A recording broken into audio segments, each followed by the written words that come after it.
I appreciate being invited to share my thoughts on Metro Jacks as to what we plan to do to make Jacksonville, downtown Jacksonville, more viable and sustainable over time.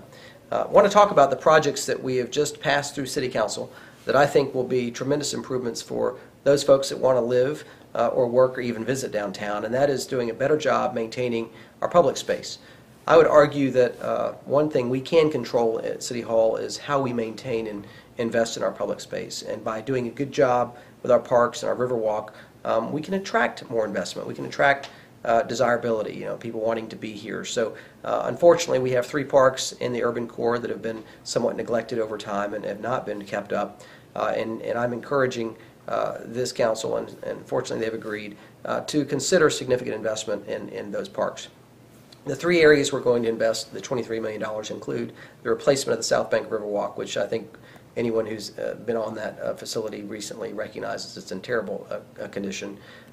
Getting the Friendship Fountain working, that's about a $3 million investment. And then, of course, coming to Met Park, which is in desperate need of really phase 1, I would say, improvements for that facility. Let me just talk about each one of those individually. Friendship Fountain has got an amazing history. It's an iconic architectural feature on our waterfront. It really sits on the 50-yard line of our downtown on the St. Johns River. And it has been working properly for many, many years. It is our hope with $3 million investment that we can get all the pumps working, all the jets spraying, and also busting up some of the concrete and making the area around the fountain a little more friendly, a little more green for families to enjoy if you want to throw a frisbee with a dog or just enjoy the river. Return this fountain to its original glory. It will take dollars to do that, but I think the budget we've assigned is going to make that very doable.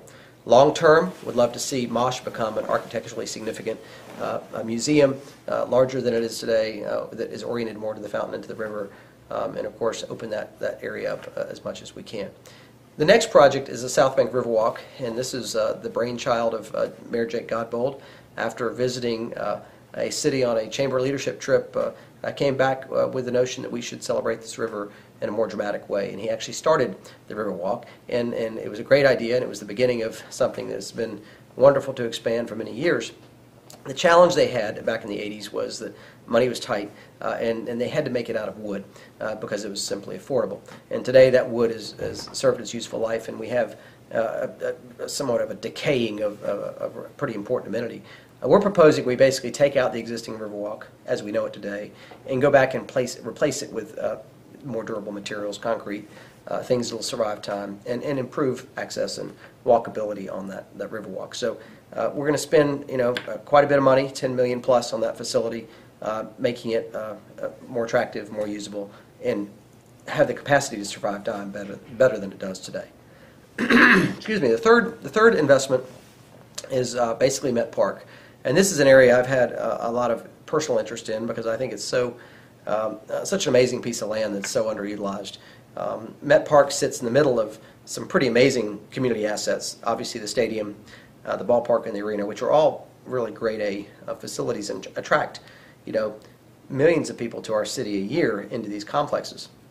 But Met Park doesn't reflect the same quality as these buildings, and yet it's centered there in the middle of the sports complex. It is our hope that through investing nearly $8 million that we can begin phase 1 to make this park more user-friendly, open it up. It's got too many fences, too many barriers, too many amenities that have served their useful life. Let's just create an open space, a 4 or 5 acre field to where we can have festivals, we can have successful boat shows, we can have green space to enjoy with your family on a blanket. Just get out on the river, get rid of the fences, get rid of the antiquated amenities that have served us well over time, and begin the phasing of improving the park. Unfortunately, we don't have the resources to do the entire facility.